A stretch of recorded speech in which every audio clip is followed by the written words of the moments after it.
Assalamualaikum warahmatullahi wabarakatuh. Salam dan bahagia Bapak Ibu guru hebat. Perkenalkan, saya Asni Wahyu Lestari, guru biologi di SMA Negeri 16 Semarang, sekaligus calon guru penggerak angkatan 9 dari Kota Semarang. Pada kesempatan kali ini, saya ingin membagikan video aksi nyata saya mengenai sosialisasi budaya positif di SMA Negeri 16 Semarang. Selamat menyaksikan.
Assalamualaikum warahmatullahi wabarakatuh. Selamat pagi Bapak Ibu guru hebat SMA Negeri 16 Semarang.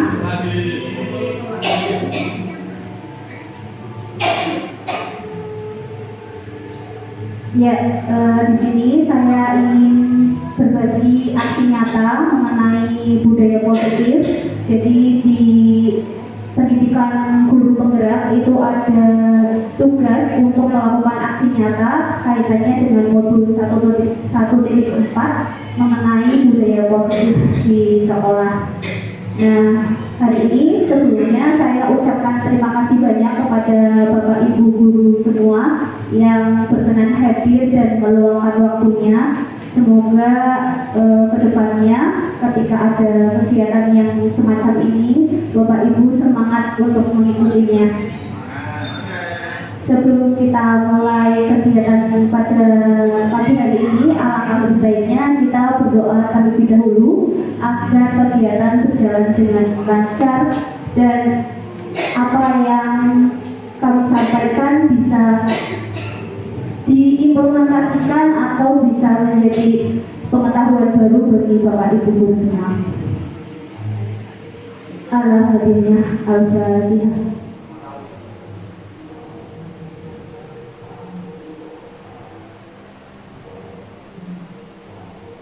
Terima kasih. Ya, Pak Next.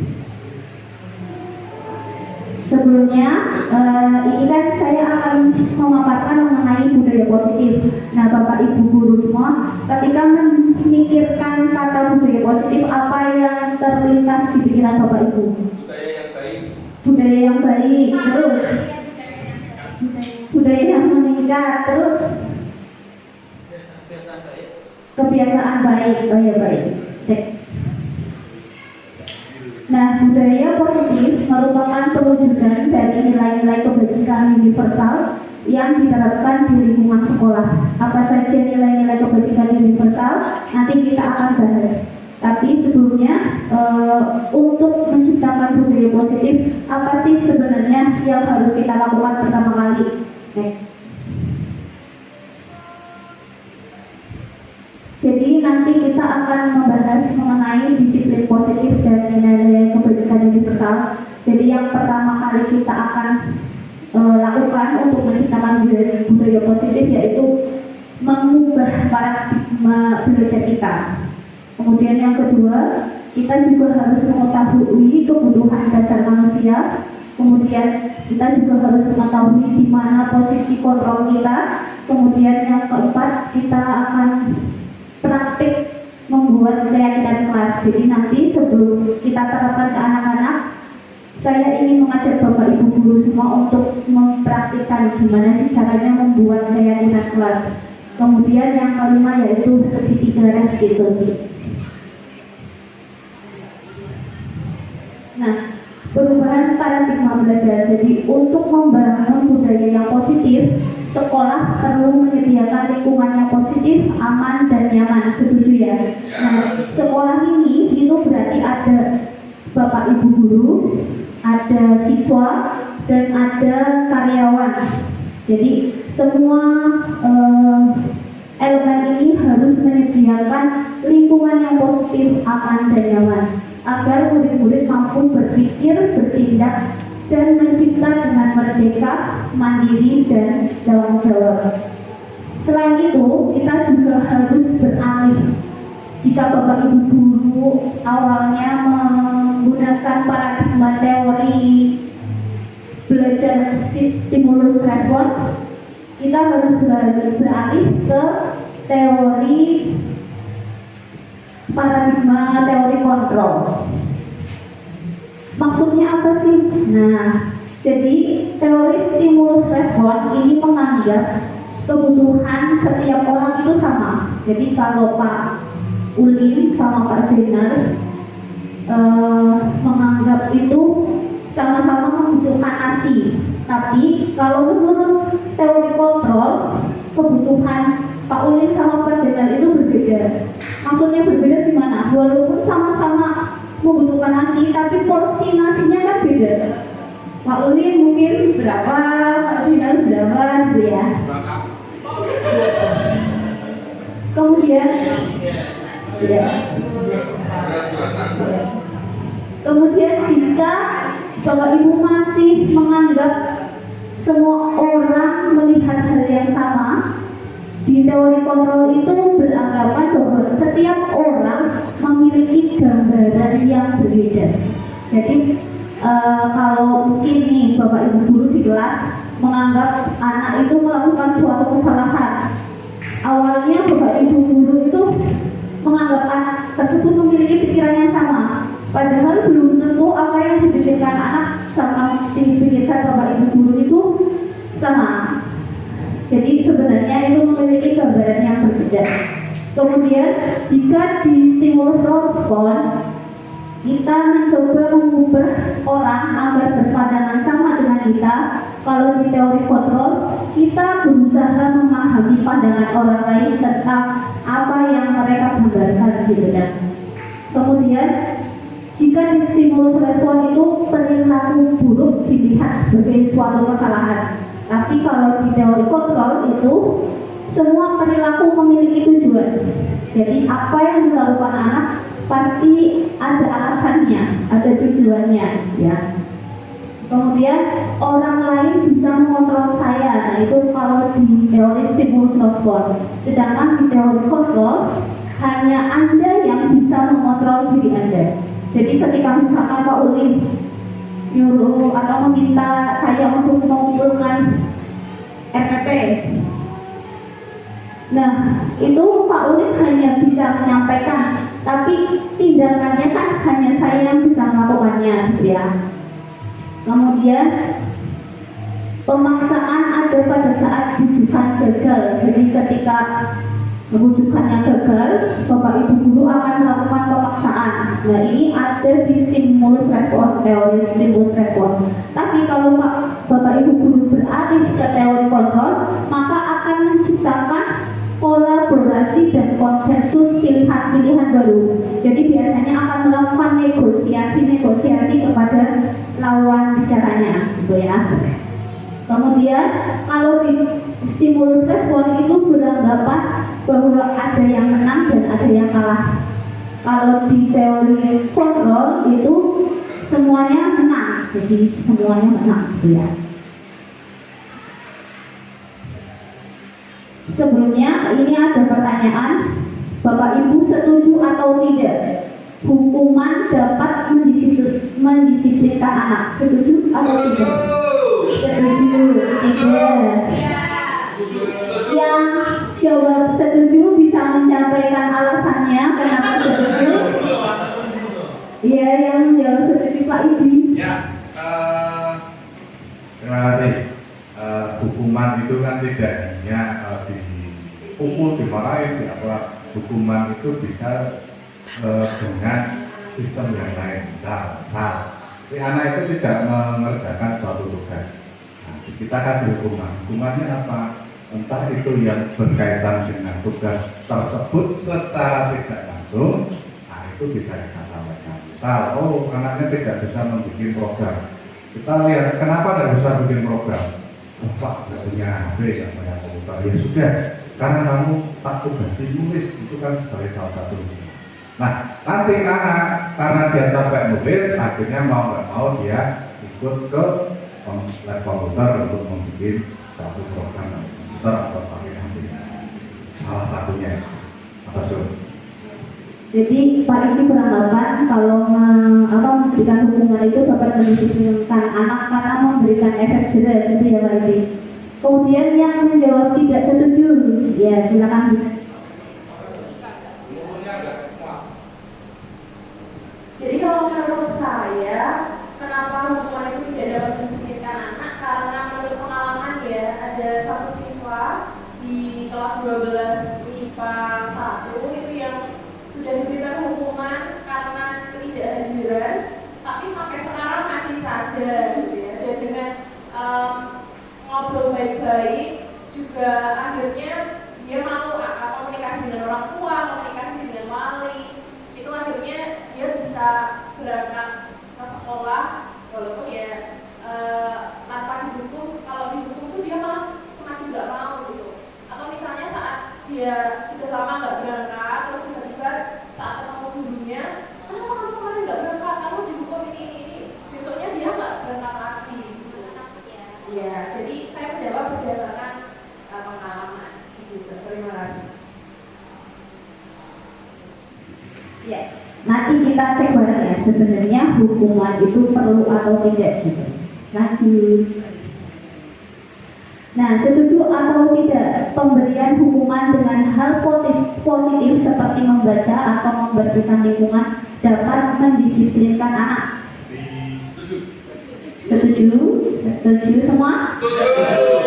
Tidak setuju. Kenapa Pak Ulin tidak setuju?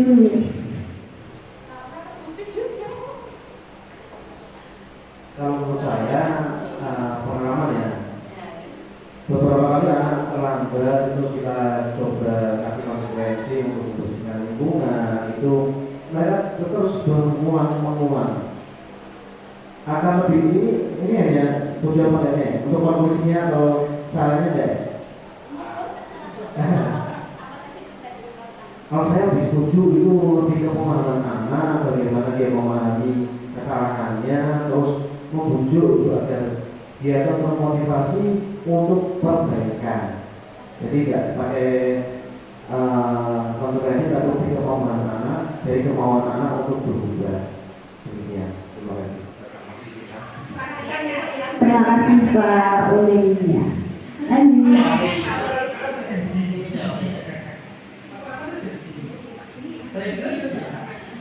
Yang terakhir nih, pertanyaan terakhir. Setuju atau tidak memberi penghargaan dapat meningkatkan motivasi belajar? Yang setuju angkat tangan. Yang tidak setuju? Bapak Ibu dulu pun mungkin kalau ada ribet dalam mengerjakan tugas pun pasti senang ya kalau mengerjakan tugas. Ya, lanjut Pak Ibu. Oh iya.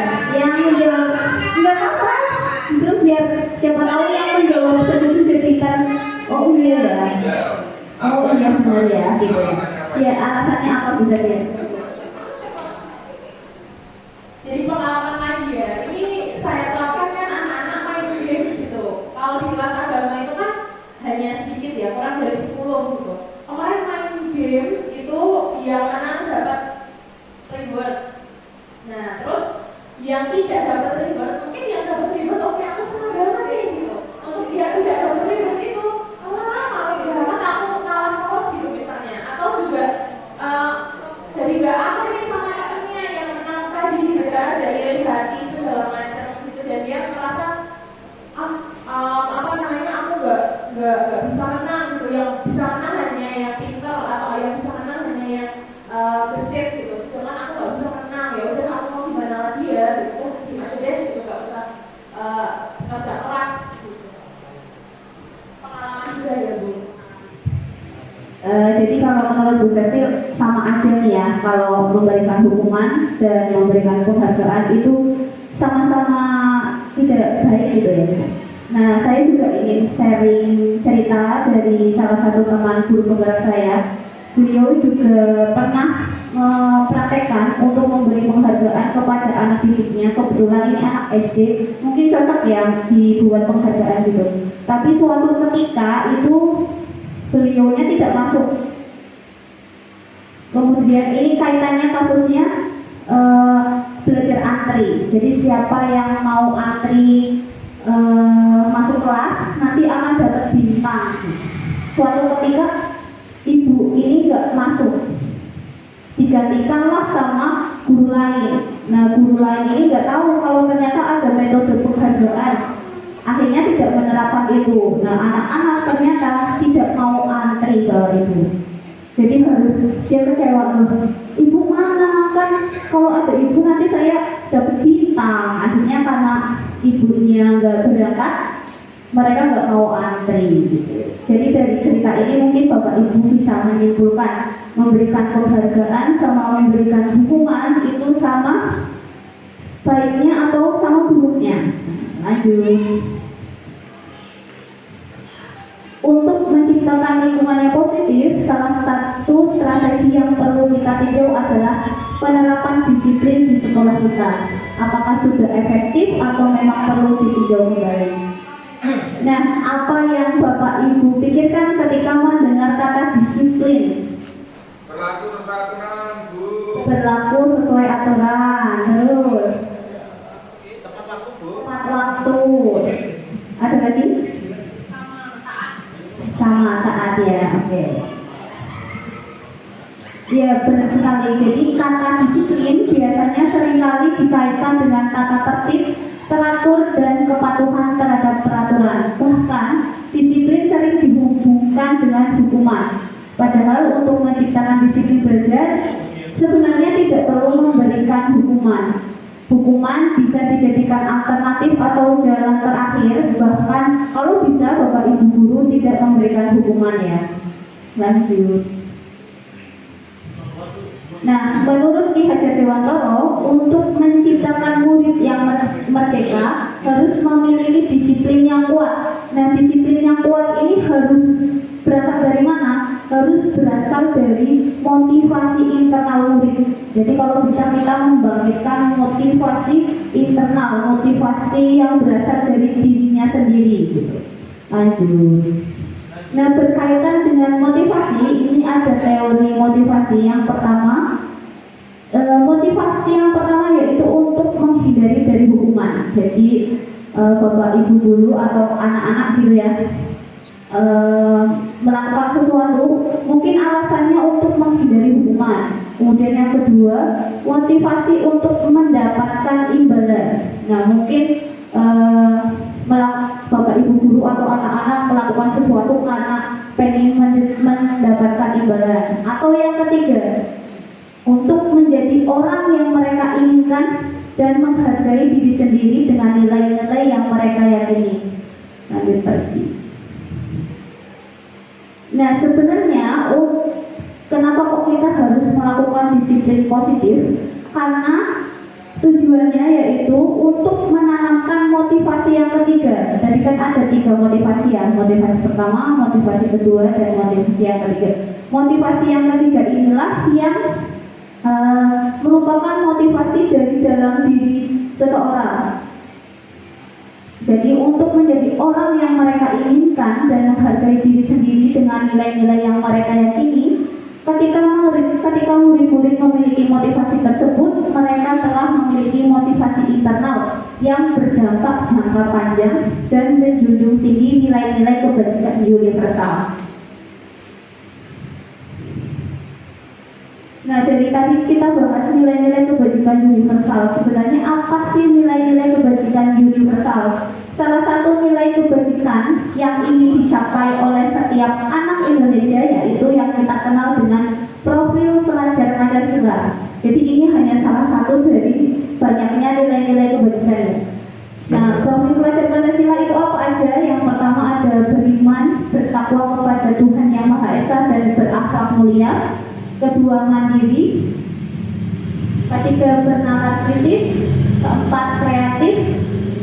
Kelima, bergotong royong. Dan yang terakhir, berkebinekaan global. Nah, ini kalau menurut profil pelajar Pancasila, kita bisa menentukan nilai-nilai kebajikan yang ingin kita implementasikan di sekolah. Kita bisa membahasnya. Nilai-nilai kebajikan yang ingin kita terapkan ke anak-anak itu apa aja. Nah, dari Bapak Ibu guru ada yang tahu mungkin nilai-nilai kebajikan itu apa saja? Pak Anton yang Jujur. ya, jujur, ya benar. Terus apa lagi? Kalau adiwiyata berarti mengangkat nilai-nilai kebajikan tentang apa? Kepedulian lingkungan, kemudian kebersihan bisa ya. Kemudian disiplin, rasa hormat itu juga masuk ke nilai-nilai kebajikan universal. Lanjut. Nah, kebutuhan dasar manusia. Jika seseorang melakukan kesalahan, itu bisa jadi karena seseorang tersebut itu berusaha untuk memenuhi kebutuhan dasarnya. Nah, kebutuhan dasar itu apa aja? Yang pertama ada bertahan hidup, kebutuhan memperoleh kesehatan, rumah dan makanan. Yang kedua, kasih sayang dan rasa diterima. Ini kebutuhan untuk diterima. Kemudian yang keempat, penguasaan, kebutuhan pengakuan atas kemampuan. Kemudian kebebasan, kebutuhan akan pilihan, dan kesenangan, kebutuhan untuk merasa senang. Jadi misalnya nih di kelas, Bapak Ibu guru melihat ada anak yang terlihat bosan, bahkan tidur-tiduran. Mungkin ini salah satu dia untuk memenuhi kebutuhan dasarnya. Kalau tidur-tiduran, ternyata ditanyakan ngantuk, berarti dia bertahan hidup. Kalau misalkan ternyata dia bosan, berarti dia membutuhkan kebebasan. Itu ya Bapak Ibu. Lanjut. Nah, sekarang masuk ke posisi kontrol. Posisi kontrol dulu. Jadi posisi kontrol dulu itu ada 5. Yang pertama penghukum. Penghukum ini apa sih? Jadi guru yang berada di posisi ini biasanya menggunakan hukuman fisik maupun verbal dan biasanya berkata, patuhi aturan saya, kalau tidak awas. Nah, biasanya yang berada di posisi penghukum itu akan berkata seperti itu. Nah, guru seperti ini senantiasa percaya hanya ada satu cara agar pembelajaran bisa berhasil, yaitu cara dia. Gitu ya, ini penghukum. Kemudian pembuat rasa bersalah. Biasanya guru akan bersuara lebih lembut. Pembuat rasa bersalah akan menggunakan keheningan yang membuat orang lain merasa tidak nyaman. Misalnya di dalam kelas, terus ada salah satu anak atau beberapa anak melakukan kesalahan, Bapak Ibu guru tiba-tiba diam. Bermaksud agar anak-anak tuh merasa bersalah. Nah, itu berarti posisi kontrol Bapak Ibu guru ada di pembuat rasa bersalah. Atau biasanya berkata, gimana coba kalau orang tua kamu tahu kamu berbuat begini. Nah, itu berarti termasuk posisi kontrol pembuat rasa bersalah. Posisi penghukum dan pembuat rasa bersalah ini akan menciptakan individu yang memiliki identitas gagal, jadi merasa dirinya itu tidak berhasil gitu. Kemudian lanjut. Kemudian posisi kontrol yang ketiga yaitu sebagai teman. Guru pada posisi ini tidak akan menyakiti murid, namun akan tetap berupaya mengontrol murid melalui persuasi. Mereka biasanya akan berkata, ya sudah, kali ini tidak apa-apa. nanti ibu bantu bla bla bla gitu ya. Hal negatif dari posisi teman adalah bila suatu saat guru tersebut tidak dapat membantu, maka murid akan kecewa.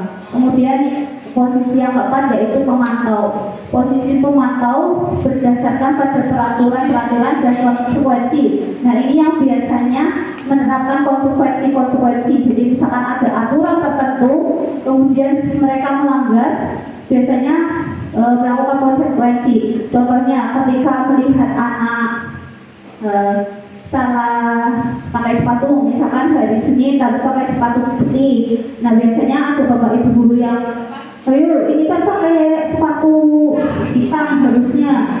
Nah, kamu salah, berarti harus dilepas sepatunya selama seharian, kamu tidak boleh menggunakan sepatu tersebut. Nah, itu berarti ada di posisi pemantau.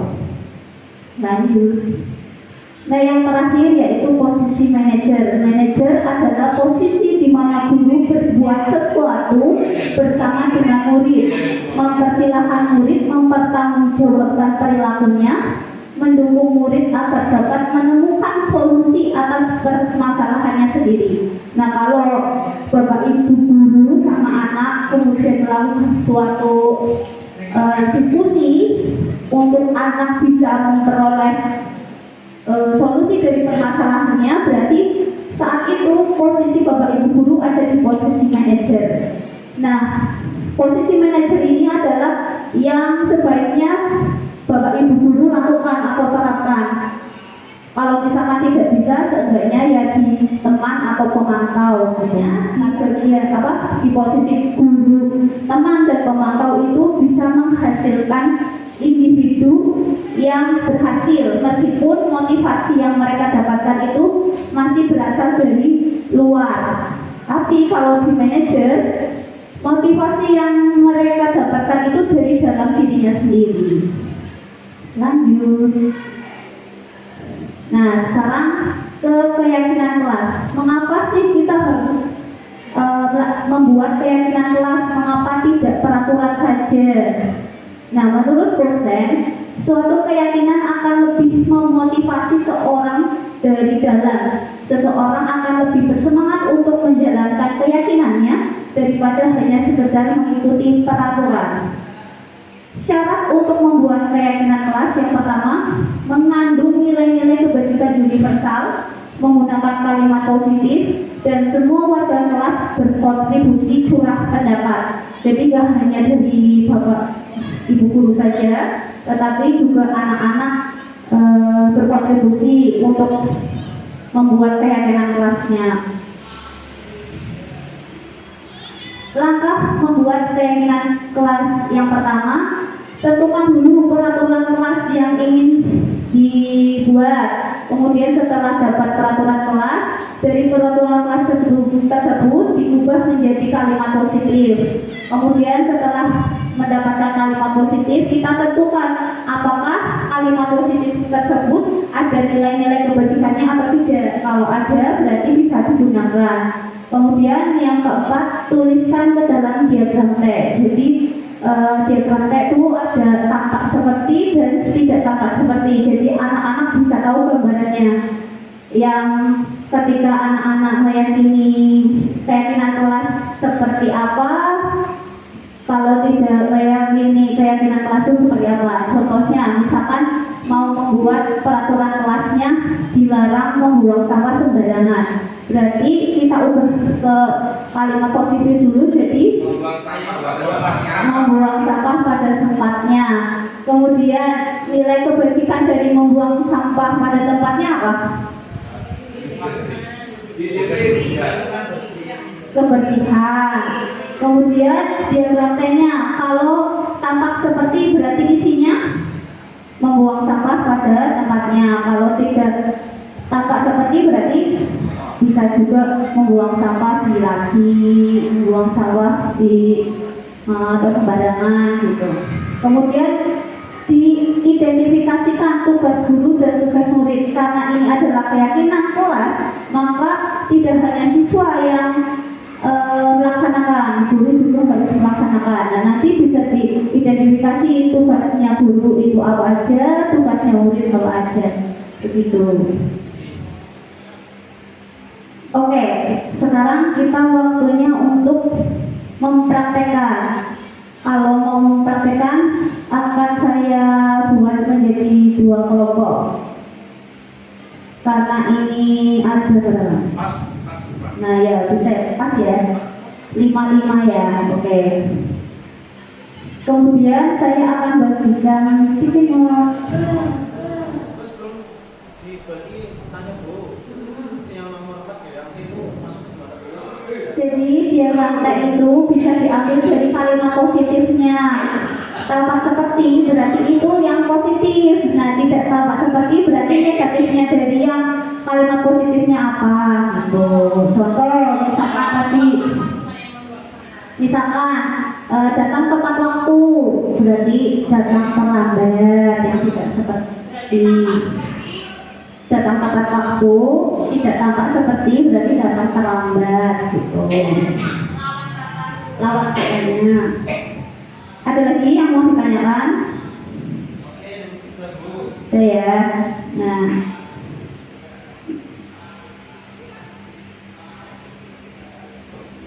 kelompok 1, kelompok 2, setiap ketua kelompok, setiap kelompok bangga ketua kelompok. Kelompok 1 kilo.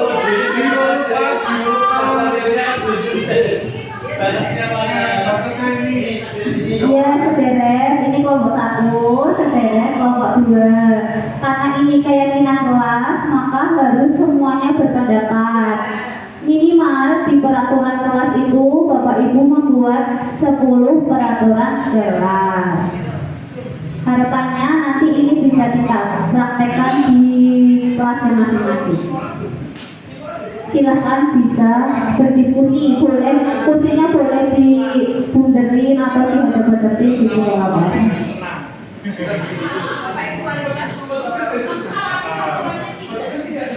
Kita mau tahu dulu. Yang di perpustakaan harus tertawa. Terus dibagi ke faedah. Apa seperti nanti misalnya adalah apa semua? Oke, kita masing-masing dua peraturan kelas 2 ya. Peraturan kelas 2. Usahakan jangan sama.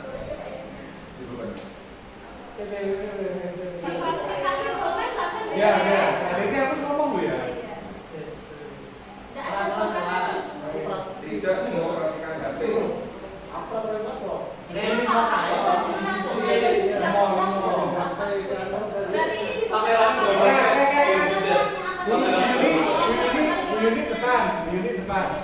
Unit kelompok 1. Saya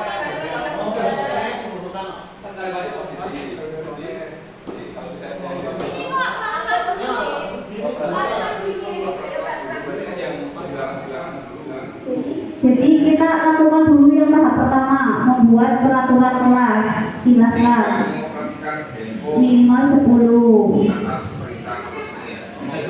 Membuat peraturan kelas. Nah, Bu Yuni mau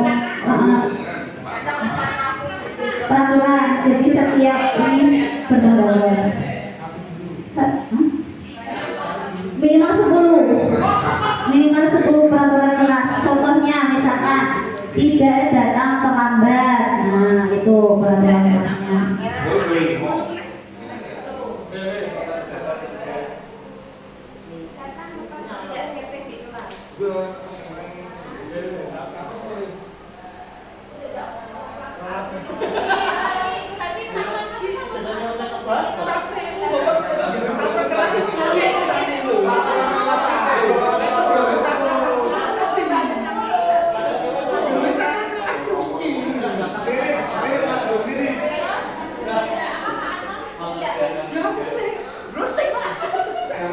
jangan terlalu kontekstual. Moderator yang mana baik. Karena dia tidak paham. Itu orang guru diganti lagi.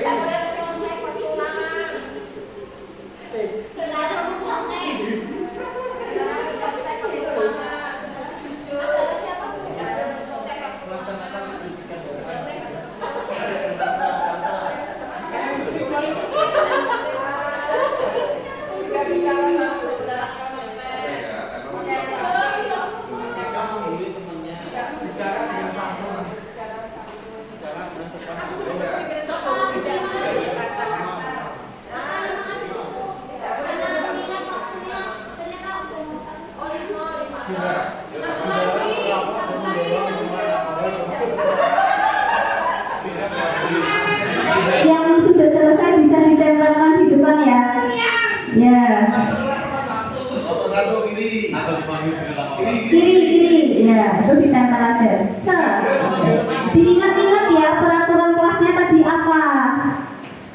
Kalau sudah langkah pertama, kemudian kita lanjut ke langkah yang kedua. Jika tadi ada kalimat peraturan kelasnya yang masih negatif, silakan diubah menjadi kalimat positif. Dibuat kalimat positifnya. Coba kita cek peraturan kelasnya apa aja.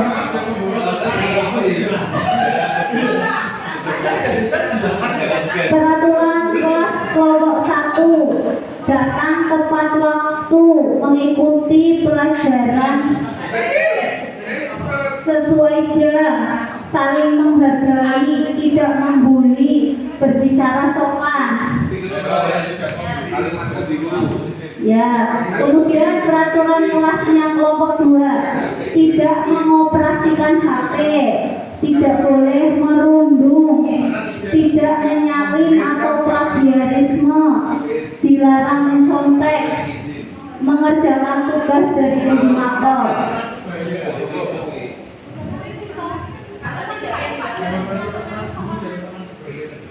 Kalau peraturan kelasnya ternyata sudah kalimat positif, ditulis lagi nggak apa-apa, tinggal merubah yang negatifnya.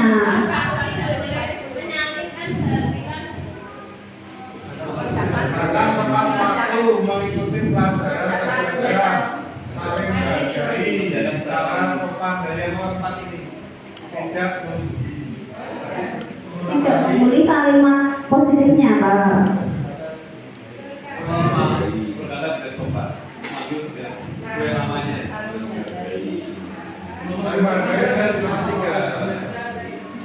Nah, terus kalau sudah membuat kalimat positif, lanjut menentukan nilai-nilai kebajikannya dari peraturan kelas tadi yang diubah ke kalimat positif. Nilai-nilai kebajikan yang mau diyakini itu apa aja? Nilai-nilai kebajikan kan ada disiplin, ada jujur, ada sopan, ada saling menghargai, rasa hormat, kebersihan. Kalau memang ada nilai kebajikan kebersihan.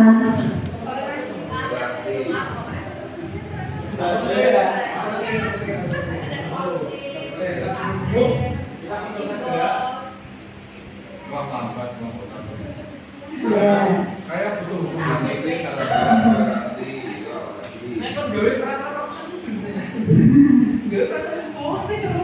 belajar itu di setiap kondisi.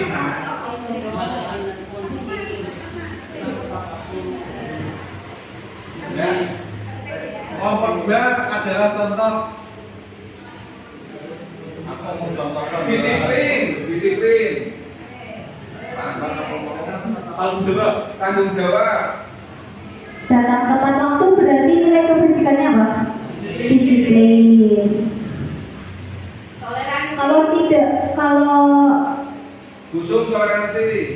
Kalau tidak mengoperasikan HP saat pembelajaran, kalimat positifnya Menggunakan HP dengan izin sesuai kebutuhan. Jujur, sopan, terus nilai kebajikannya Disiplin itu disiplin enggak? Harusnya disiplin. disiplin.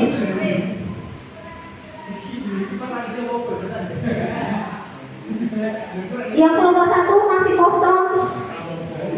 Ya, Makanya perlu motivasi. sopan tertib nggak apa-apa. Ya, lanjut. Kelompok 2 bisa lanjut ke diagram T, tampak seperti dan tidak tampak seperti. Boleh pakai spidol aja Bu biar kelihatan. Tapi Gak perlu, itu dikasih dari guru penggerak lekat harian.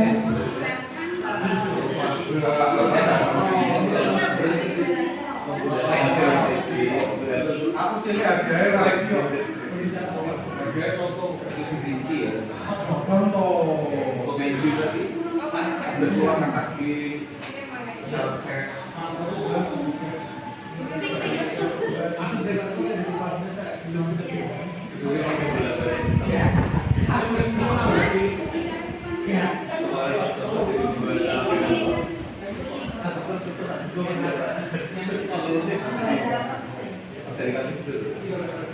Ini diagramnya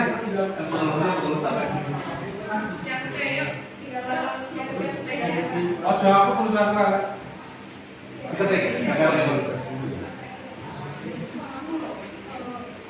Diagramnya langsung aja, nggak apa-apa.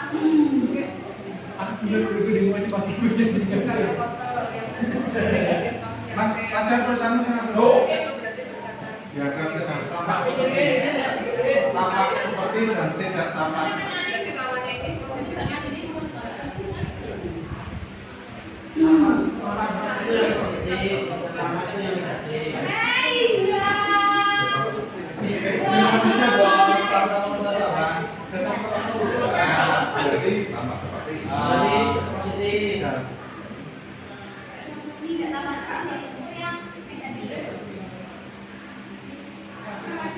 Itu kan sama ditempel.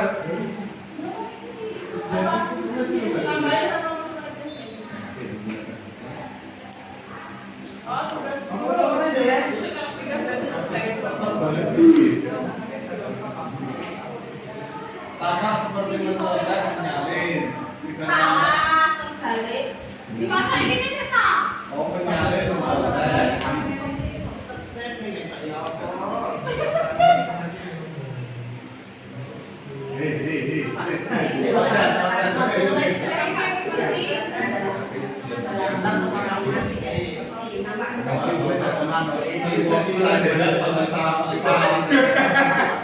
Cocok ya TPS, Apa ini seru ya? Tapi ini buat motor.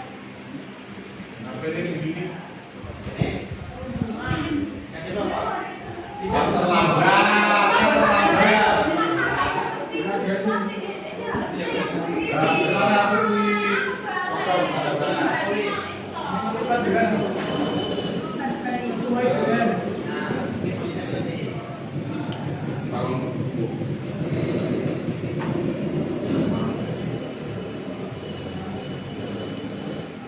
bolos.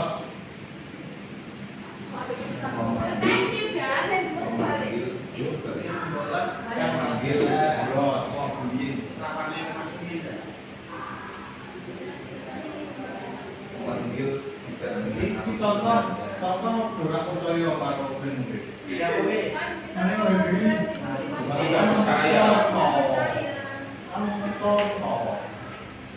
Dua orang.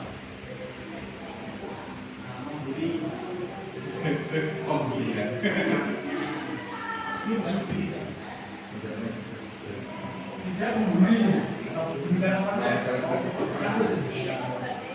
Jalan sopan. Santun. Sudah Bu, santun. Iya, kalau sudah lanjut ke tahap terakhir menentukan tugasnya masing-masing. Tugas guru ngapain, tugas muridnya ngapain gitu.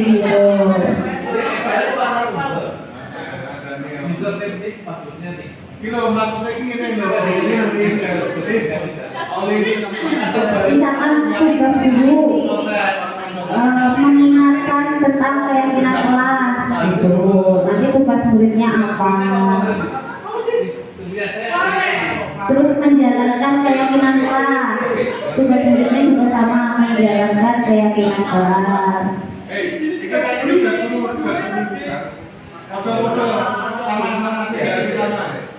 Nah, saya bisa ngomong tiga murid merokok dan tidak boleh bawa berapa orang ditulis deh. Ya saya udah suruh tugas dulu. Tugas dulu. Tugas dulu mau tahu. Kan ini datang tengah waktu, guru juga datang tepat waktu. Memberi contoh. Ayo.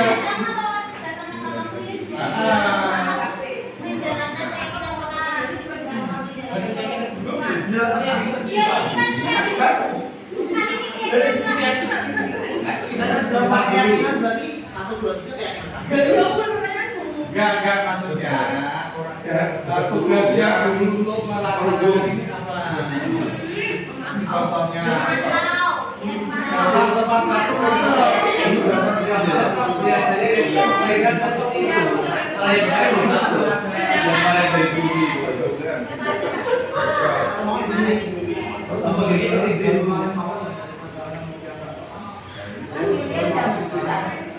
nah, ini saya senang abang ini mesti betul.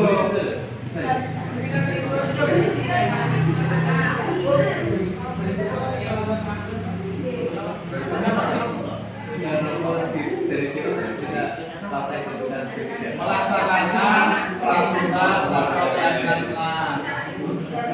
Melaksanakan keyakinan kelas.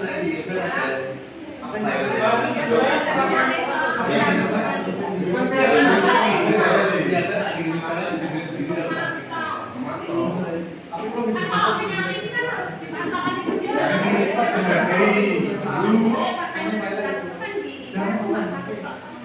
Misalnya kita mungkin ada beberapa nanti Iya, dulu disiplin waktu.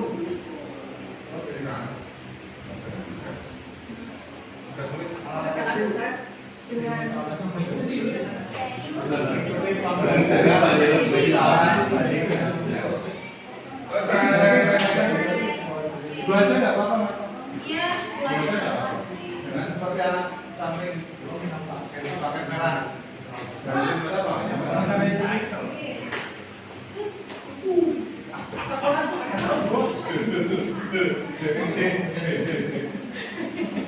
Iya, terima kasih atas diskusinya Bapak Ibu guru semua. Jadi nanti ketika mau menerapkan di kelasnya mungkin bisa menggunakan langkah-langkah yang seperti ini, begitu ya. Kemudian lanjut Pak ini. Selanjutnya ini materi terakhir yaitu mengenai segitiga restitusi. Jadi pada intinya tadi kan kita membahas ada hukuman, kemudian hukuman sama konsekuensi, kemudian yang terakhir restitusi. Nah, harapannya ketika ada siswa yang melakukan kesalahan, Bapak Ibu guru bisa melaksanakan tahap-tahap restitusi. Kalau misalkan tidak bisa, boleh konsekuensi, tapi harapannya bisa menerapkan yang restitusinya karena menghasilkan identitas yang berhasil dan mendapatkan motivasi dari dalam dirinya sendiri. Nah, restitusi itu apa sih? Restitusi adalah proses menciptakan kondisi bagi murid untuk memperbaiki kesalahan mereka sehingga mereka bisa kembali pada kelompok mereka dengan karakter yang lebih kuat. Untuk langkah-langkah segitiga restitusi, yang pertama yaitu menstabilkan identitas, memfasilitasi tindakan yang salah, dan yang terakhir menanyakan keyakinan. Di sini saya akan menampilkan contoh penerapan segitiga restitusi yang telah saya lakukan.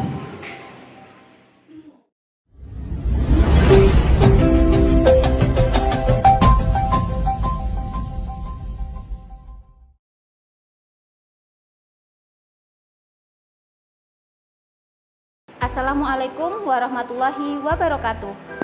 Salam Bapak Ibu guru hebat. Perkenalkan, saya Asni Wahyulestari, guru biologi di SMA Negeri 16 Semarang, calon guru penggerak angkatan 9. Pada kesempatan kali ini, saya ingin berbagi video penerapan segitiga restitusi di sekolah saya. Kasus pertama terjadi pada hari Rabu 11 Oktober 2023 saat jam pelajaran biologi berlangsung.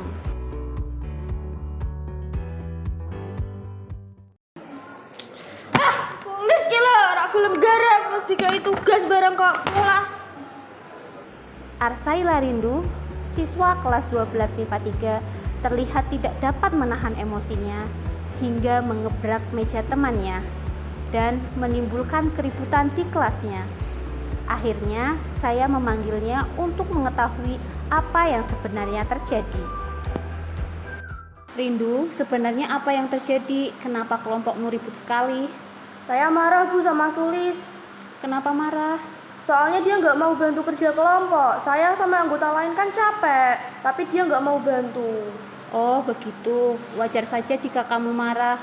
Bu Asni jika berada di posisimu juga pasti akan marah. Lalu apa yang kamu lakukan kepada Sulis? Saya marah-marah sampai gebrak meja dan bikin keributan di kelas, Bu.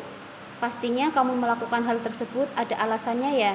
Iyalah, siapa sih yang nggak marah? Sulis aja nggak mau bantu walaupun ini kerja kelompok. Iya, wajarlah kamu marah. Bu Asni menghargai sikap kamu yang tidak melakukan hal lebih buruk dari itu, misalnya memukul Sulis. Iya, Bu. Ayo, sekarang kita pikirkan tindakan kamu marah-marah hingga menggebrak meja Sulis sampai menimbulkan kegaduhan di kelas, apakah sesuai dengan keyakinan kelas kita? Tidak sesuai, Bu. Menurut kamu, keyakinan kelas apa yang sudah kamu langgar? Menghormati antar teman dan membuat suasana belajar yang nyaman, Bu. Iya benar, saling menghormati antar teman dan menciptakan suasana belajar yang nyaman. Menurut kamu apakah penting? Sangat penting. Kalau menurut kamu penting, jadi keyakinan apa yang harus kamu lakukan ketika kamu sedang marah? Harus lebih sabar. Kamu bersedia memperbaikinya? Bersedia, Bu. Apa yang akan kamu lakukan untuk memperbaikinya? Lebih bersabar dalam kerjasama kelompok dan membagi tugas secara rinci agar tidak ada yang tidak mengerjakan. Ya, benar sekali tindakan kamu, Rindu. Tetap semangat ya, dan silahkan boleh kembali ke kelas. Baik, Bu. Terima kasih. Ya. Selain memanggil Rindu, saya juga memanggil Sulis untuk menerapkan segitiga restitusi kepadanya agar ia mampu memperbaiki perilakunya dan mau bekerja sama dalam kelompok. Assalamualaikum warahmatullahi wabarakatuh. Saya Arsaila Rindu Maulidina dari kelas 12 MIPA 3 di SMA Negeri 16 Semarang. Saya merasa sangat senang berdiskusi dengan Bu Asni tentang cara mengendalikan amarah karena teman sekelas saya. Dengan ini saya harus belajar bersabar dan menghormati teman-teman saya. Wassalamualaikum warahmatullahi wabarakatuh. Nah, kurang lebih untuk penerapan segitiga restitusi seperti itu. Nah, ini kalau saya menyita waktu lagi Bapak Ibu Guru, nggak apa ya? Jadi sebelum nantinya Bapak Ibu Guru menerapkan segitiga restitusi dengan siswa, saya ingin mengajak Bapak Ibu Guru untuk bermain peran. Jadi saya menyediakan suatu kasus, kemudian nanti ada yang jadi guru, ada yang jadi murid gitu ya. Jadi silakan berpasangan. Mungkin Bu Ina bisa sama Pak Ulin, Pak Fajar sama Pak Ibut, Bu Weti sama Bu Sum, kemudian Pak Anton dengan Bu Cecil dan Bu Yuni sama Pak Zainal. Ini nanti saya bagikan kasusnya sebentar. Aku mulai bikin sandal dulu.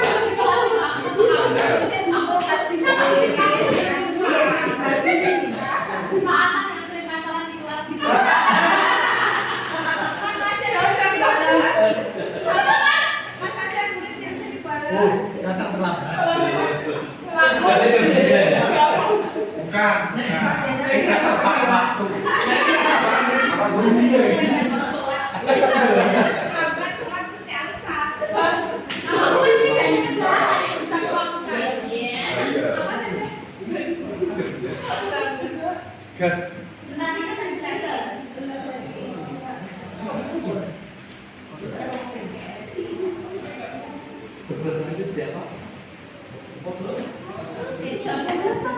Jadi Bapak Ibu Guru sudah pegang dua kertas, yang satu itu guru, yang satu murid. Silakan bisa dibaca.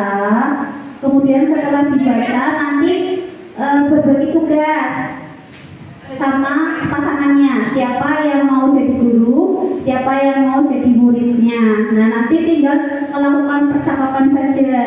Nah karena ini tahap segitiga restitusi, maka tahapannya ada yang pertama menstabilkan identitas. Nah di situ sudah ada contoh variasi kalimat yang digunakan. Nanti disesuaikan saja dengan kasusnya. Kemudian ada validasi tindakan yang salah dan yang terakhir menanyakan keyakinan. Ya. Ada yang ingin dipertanyakan? Ditanyakan, bukan dipertanyakan. Ya ditanyakan. Iya, silakan dibaca dulu. dan muridnya. Sama-sama guru. Enggak, belakangnya ada murid. Dilihat belakangnya ada murid.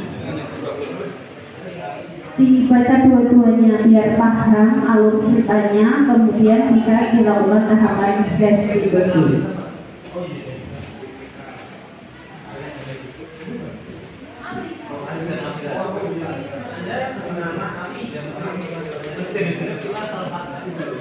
Ini kok ada yang saya Bu maksudnya ini yang biasa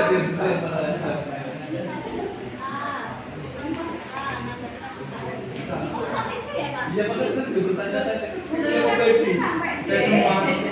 Oh, di sini saya kurangku. Gitu ya. Standarnya. Aku tadi apa? Oh iya.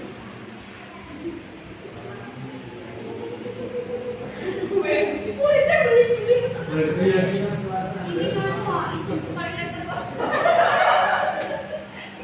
Dan memang ada salah aja. Ini kamu pasti ini kisah. Kamu tarik-tarik. Bener kan berarti sekolah-sekolah bermengaji ya? Mengajak Bapak Anton.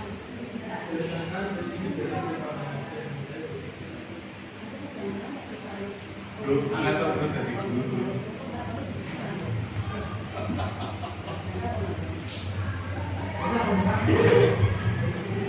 Kan dari murid aja. Ini kayak benerin ngatur isotensi deh. Itu kalau pengen tahu alasannya bisa dibalik versi dulu. Ya, belajar baca ya, belajar apa. Iya, natural ya. Sekarang ini bermain pelan.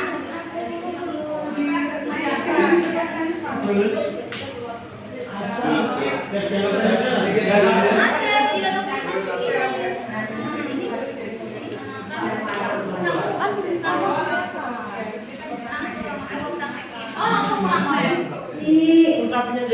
Praktekkan Bapak Ibu. Sudah ada gambaran ya gimana caranya melakukan penerapan segitiga restitusi. Ya Pak Ulin ada Pak? Salah satu praktek ke depan kayaknya Pak Anton dan Bu Sasi itu sudah persiapan dari tadi ya. Iya Bu Sasi dengan Pak Anton ayo.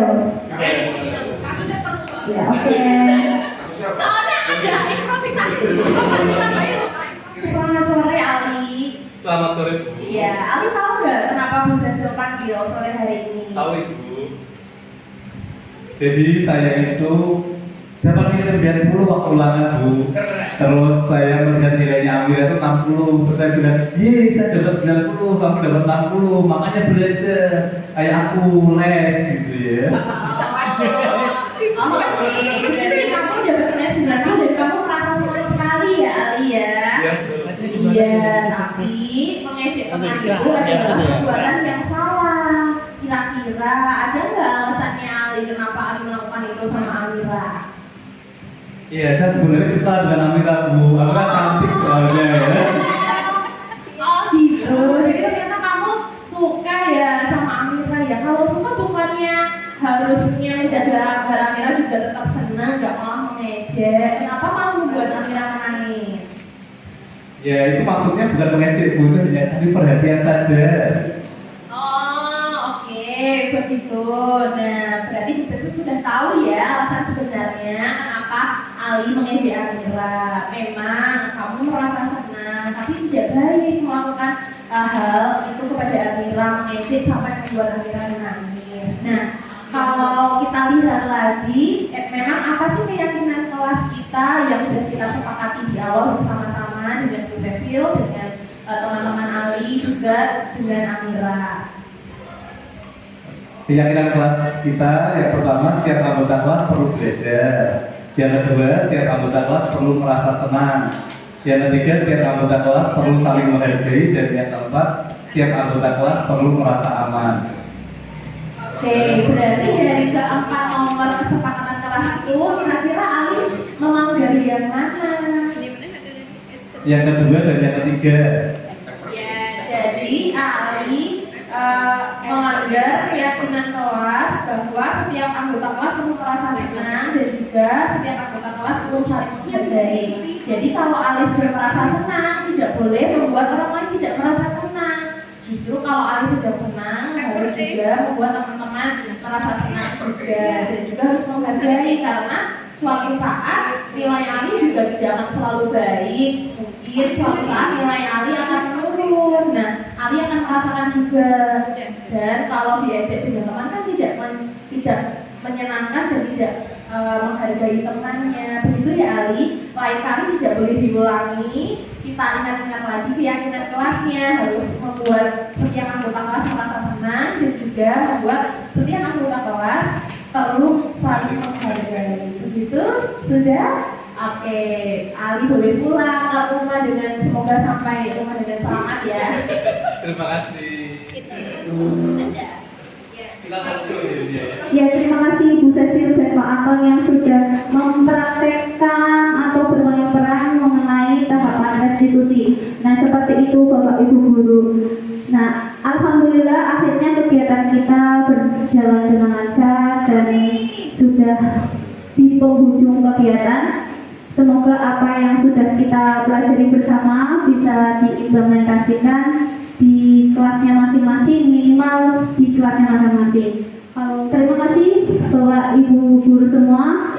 Semoga kedepannya Bapak Ibu guru tidak kapok dengan kegiatan yang seperti ini. Kurang lebihnya saya mohon maaf. Wassalamualaikum warahmatullahi wabarakatuh.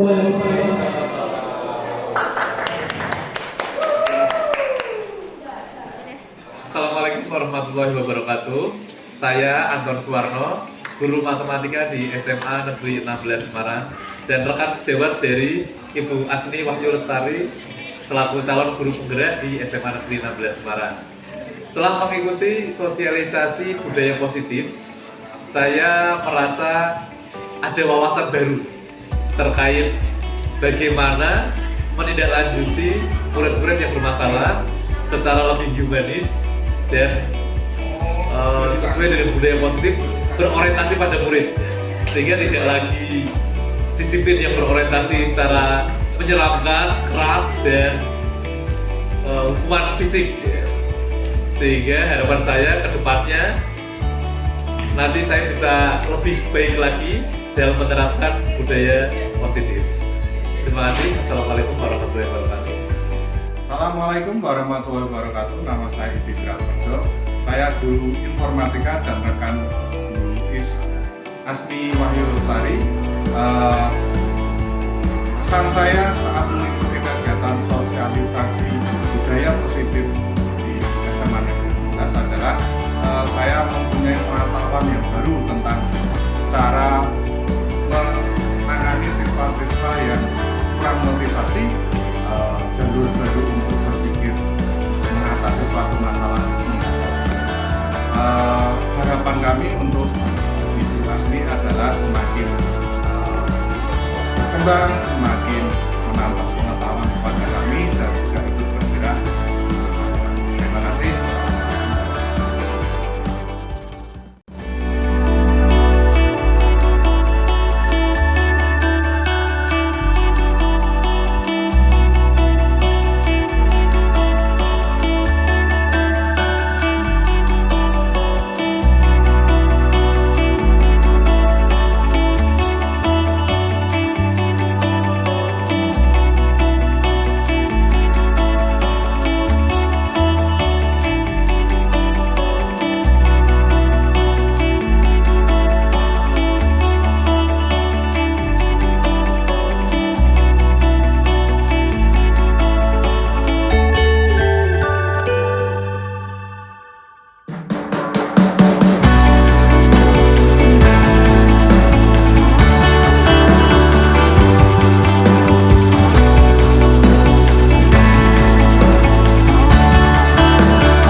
kami lakukan dan yang tidak kami lakukan. Sekian, terima kasih. Wassalamualaikum warahmatullahi wabarakatuh.